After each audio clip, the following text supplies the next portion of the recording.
Assalamualaikum warahmatullahi wabarakatuh. Puji dan syukur kami panjatkan kepada Tuhan Yang Maha Kuasa atas berkat dan rahmat-Nya sehingga kami boleh berada sampai saat ini. Terima kasih juga untuk waktu dan kesempatan yang diberikan kepada kami, kelompok 7. Kami akan mempresentasikan hasil kerja kami. Di sini tugas kami, perkembangan industri farmasi di era revolusi industri 4.0.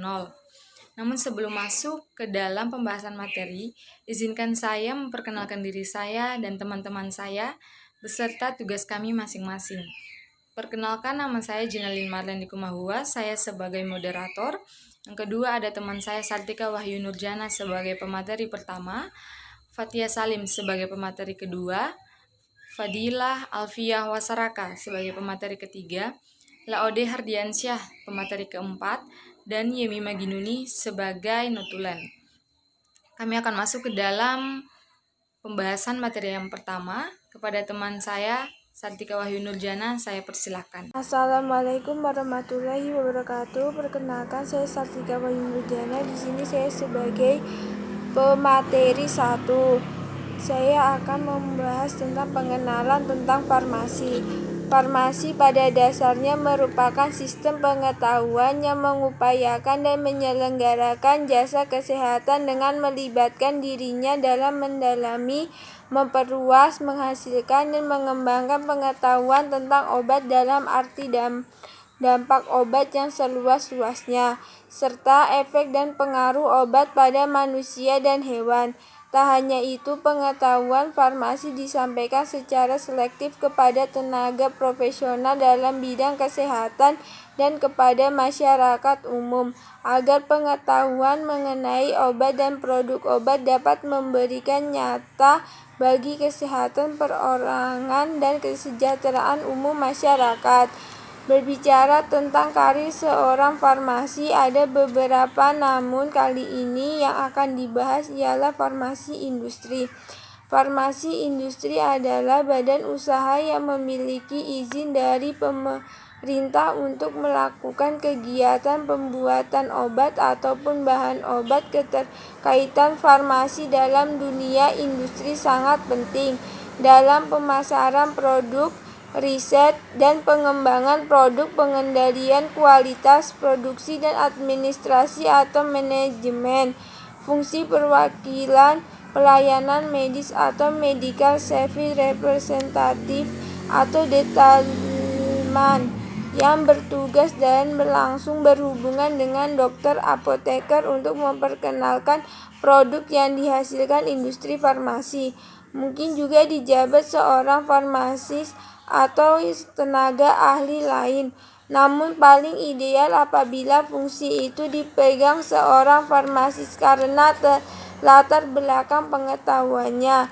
Saat ini memang tidak banyak farmasis yang mengisi jabatan ini karena jumlahnya belum mencukupi dan lebih dibutuhkan di tempat pengabdian profesi yang lain. Peningkatan karir jabatan ini dapat mencapai tingkat supervisor dalam pemasaran produk dan direktur pemasaran produk dalam organisasi industri farmasi.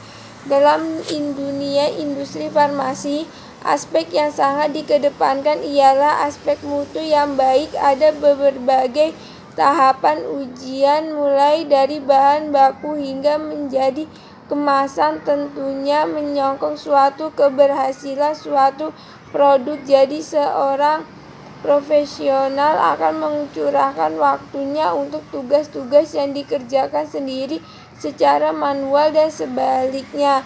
Seorang apoteker mungkin lebih terarah untuk menemukan beberapa cara agar kebutuhan pelanggan terpenuhi.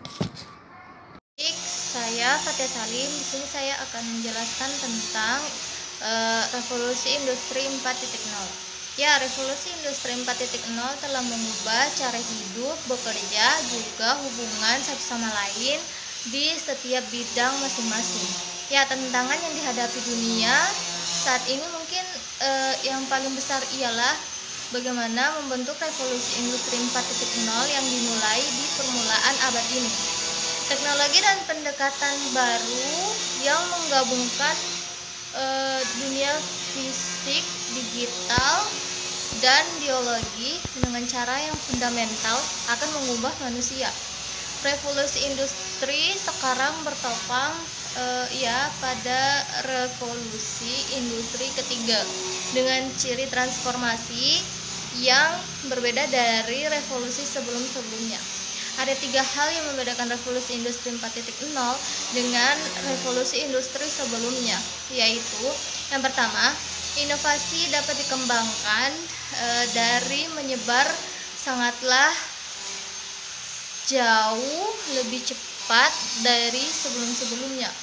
Yang kedua, penurunan biaya produksi marginal dan munculnya platform yang dapat menyatukan dan mengkonsentrasikan beberapa bidang keilmuan.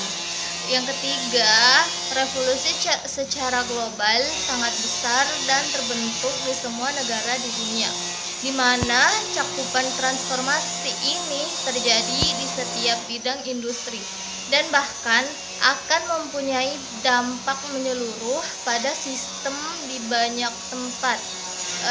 Jadi dalam pelayanan farmasi adapun cara pengolahannya, yaitu apotek akan terhubung dengan sistem elektronik dan jaringan internet. Setelah itu masyarakat dapat memesan obat yang telah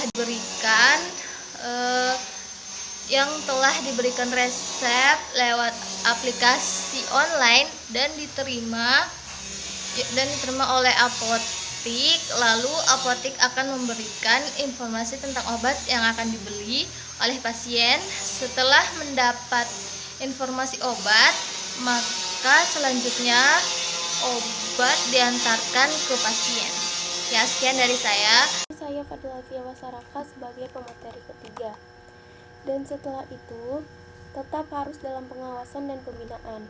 Cara ini adalah cara yang sangat memudahkan pasien untuk lebih efisien mendapatkan obat tanpa harus lagi keluar rumah dan ketika sedang membutuhkan obat dalam keadaan darurat atau emergensi. Aplikasi Home Care merupakan aplikasi yang menerapkan salah satu sistem dalam home. Pharmacy Care, sistemnya saling terintegrasi antara apotek satu dengan yang lainnya. Pada aplikasi Home Care ini berisi data pasien yang berisi informasi terkait data pribadi pasien. Rekam medis dalam penggunaan aplikasi ini, setiap pasien memiliki akun pribadi masing-masing. Mengingatkan penggunaan obat kepada pasien dan informasi konseling dan customer service. Kemudian reminder penggunaan obat. Aplikasi ini bertugas untuk mengingatkan pasien dalam waktu penggunaan obat. Jadwal penggunaan obat akan dikonsultasikan terlebih dahulu kepada apoteker dan apotekerlah yang akan melakukan penyusunan jadwal dan menginput jadwal ke dalam aplikasi. Perkenalkan, nama saya Laude Hardiansyah dari kelompok 7. Saya ingin menjelaskan tentang penerapan teknologi dalam industri farmasi. Sekarang, resep obat untuk pasien dapat dicetak dari komputer dan dapat diakses dengan mudah secara elektronik. Para dokter dapat menggunakan fitur online untuk menemukan obat terbaik untuk penyakit pasien dan juga dapat menghitung dosis yang diperlukan dan tepat waktu bahwa obat itu harus diambil. Ini menandakan bahwa pasien memiliki dosis yang tepat dan lebih mungkin untuk pulih dan sehat kembali dengan cepat. Ini jadi berarti bahwa obat-obatan mahal tidak disia-siakan oleh dokter untuk meresepkan ke dosis yang tinggi atau terlalu waktu reguler. Penggunaan komputer juga berarti bahwa kita cepat dan dapat mengetahui perkembangan baru atau obat-obatan. Hal ini juga jauh lebih cepat untuk mencetak salinan setelah mengisi di komputer daripada mengisinya dengan tangan, dan jauh lebih mudah bagi apoteker dan pasien untuk membaca. 1. Resep elektronik. Sistem dapat memainkan peran penting dalam mengurangi kesalahan pengobatan. 2. Jadi sebagai seorang farmasi kita harus mengikuti arus revolusi industri, karena revolusi industri sangat penting terutama